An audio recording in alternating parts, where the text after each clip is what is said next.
पाठ 20 अनुच्छेद लेखन पैराग्राफ राइटिंग। अनुच्छेद लेखन बच्चों की रचनात्मक योग्यता को बढ़ाने का बहुत ही अच्छा साधन है। अनुच्छेद किसी एक भाव पर लिखा जाता है। अनुच्छेद लिखने से पहले बच्चों को कुछ विशेष बातों का ध्यान रखना चाहिए। अनुच्छेद के लिए दिए गए विषय पर मन में विचार करें।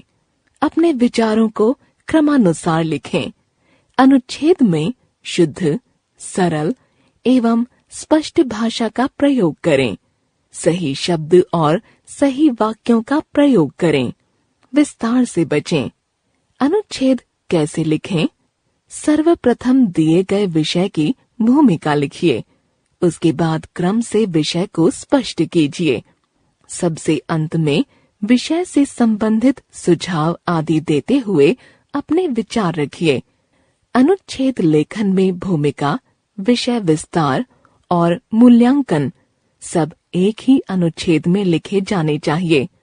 इसमें अलग अलग अनुच्छेद नहीं बनाने चाहिए। मेरा विद्यालय। मेरे विद्यालय का नाम राजकीय प्राथमिक पाठशाला है। इसका भवन विशाल और सुंदर है। इसमें 5 कमरे हैं। सभी कमरे खुले और हवादार हैं।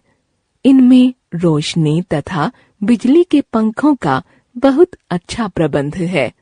स्कूल में एक बहुत बड़ा मैदान है। हम प्रतिदिन प्रार्थना के लिए इसमें इकट्ठे होते हैं। विद्यालय के एक कोने में सुंदर मंदिर है। इस मंदिर के पास एक छोटा सा बगीचा है। माली काका इस बगीचे की देखभाल करते हैं। एक चौकीदार भी है जो स्कूल के मुख्य द्वार पर खड़ा रहता है। यहाँ एक पुस्तकालय भी है जहाँ हजारों उपयोगी पुस्तकें रखी हुई हैं। विद्यालय में लगभग 2000 विद्यार्थी हैं।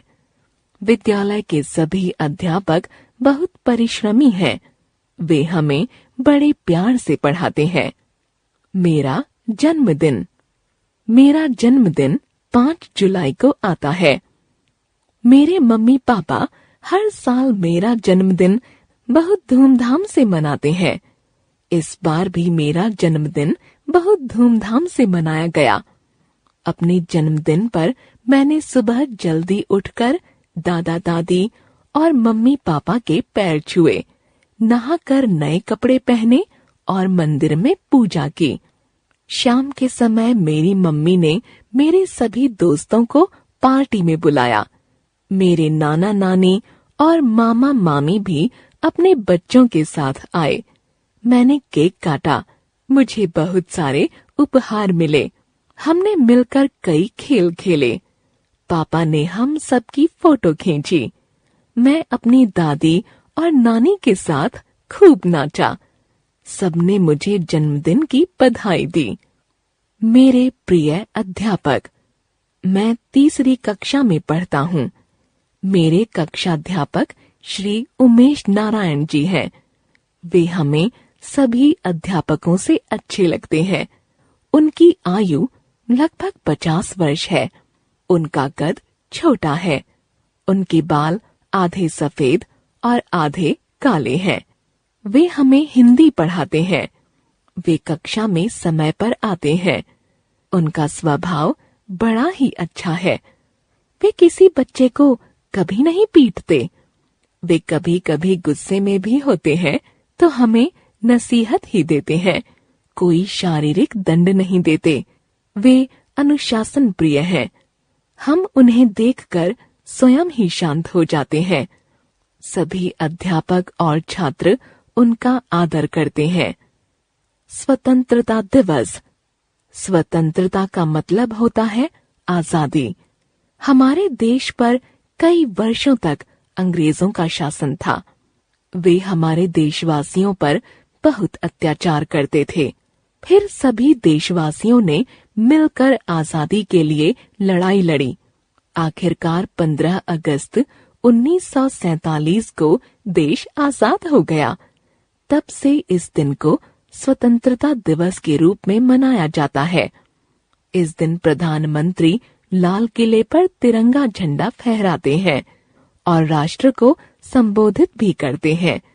जगह जगह कार्यक्रम आयोजित किए जाते हैं। इस दिन सरकारी अवकाश रहता है। हम सभी को मिलजुल कर स्वतंत्रता दिवस मनाना चाहिए। दिल्ली मेट्रो। यातायात के अनेक साधन हैं, जैसे बस, कार, स्कूटर, मेट्रो आदि। दिल्ली मेट्रो आज दिल्ली में यातायात का एक महत्वपूर्ण और लोकप्रिय साधन है। 25 दिसंबर 2002 को दिल्ली में मेट्रो रेल चलनी आरंभ हुई। आज दिल्ली मेट्रो से दिल्ली के साथ साथ गुड़गांव, फरीदाबाद, नोएडा, गाजियाबाद जैसे आसपास के शहर भी जुड़ चुके हैं। मेट्रो रेल के डिब्बे वातानुकूलित और आरामदायक हैं। इसकी यात्रा बेहद सुरक्षित है।